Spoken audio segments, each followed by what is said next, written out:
यहाँ तारा छी, हमर मनक सहारा छी। चाँद छी यहाँ तारा छी, हमर मनक सहारा छी।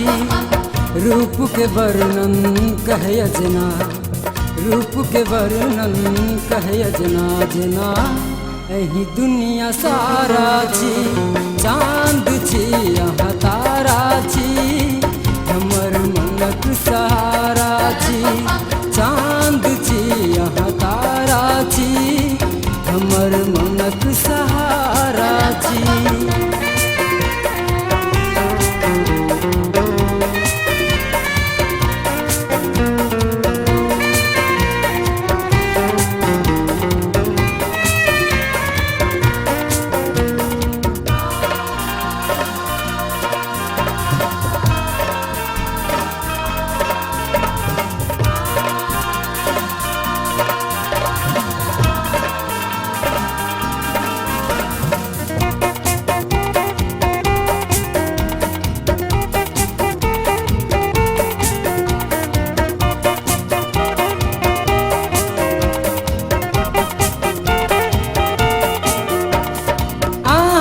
बिंदिया के चमक सा हमर मन ई इजोत होइया।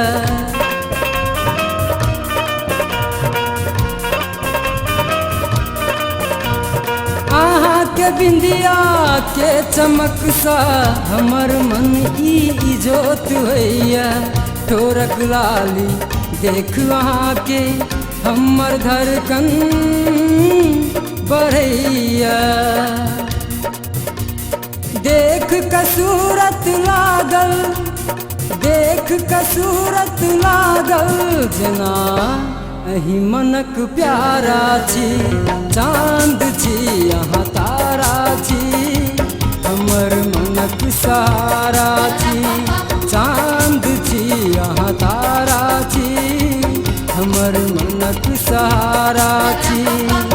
रूप के वर्णन कहे अजना, रूप के वर्णन कहे अजना जना, एही दुनिया सारा छी। चाँद छी यहाँ तारा छी, हमर मनक सहारा छी।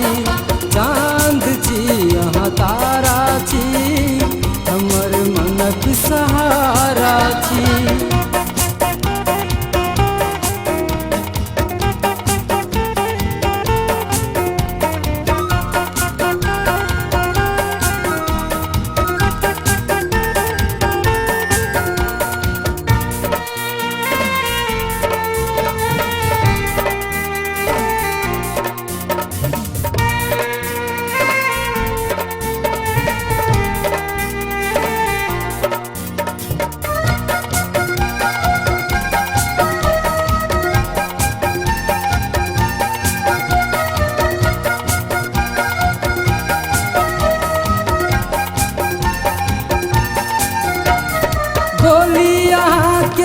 कोयल संजना गूंज गीत कहीं,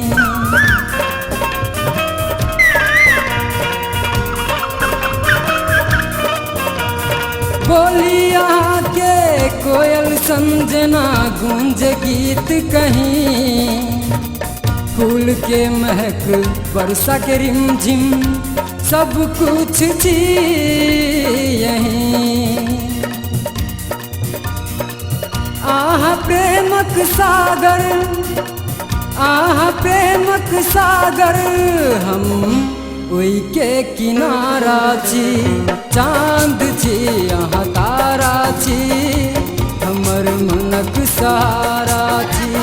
चाँद छी यहाँ तारा छी, हमर मनक सहारा छी।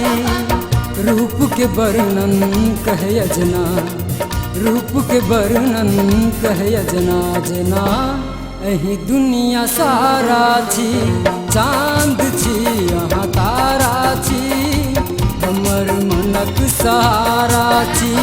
चाँद छी यहाँ तारा छी, हमर मनक सहारा छी। चाँद छी यहाँ तारा छी, हमर मनक सहारा छी।